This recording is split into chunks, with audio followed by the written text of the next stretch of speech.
নমস্কার বন্ধুরা, পোস্ত টু পাস্তার আরও একটা রেসিপিতে আপনাদের সবাইকে স্বাগত। আজ আমি খুব চটপটে কি করে বাড়িতে চিকেন মায়ো স্যান্ডউইচ বানানো যায় সেটাই দেখাচ্ছি।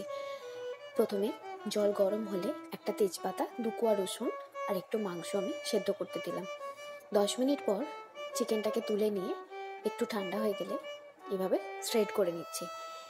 এরপর একটা বাটি নেব, তার মধ্যে প্রথমে দিয়ে দিচ্ছি কুচনো পেঁয়াজ, এরপর দিচ্ছি শসা এবং কাঁচা লঙ্কা।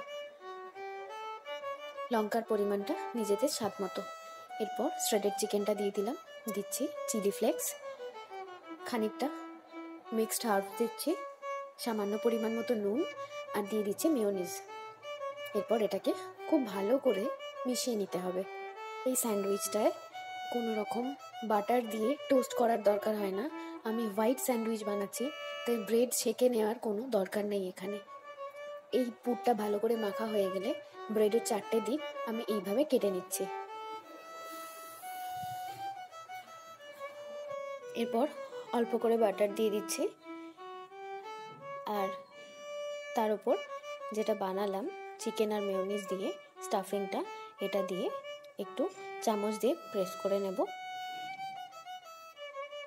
এবার ওপর থেকে আর একটা ব্রেড চাপা দিয়ে দিচ্ছি। এটাকে এভাবে ত্রিকোণ করে কেটে নিলাম। তৈরি হয়ে গেল হোমমেড চিকেন মায়ো স্যান্ডউইচ।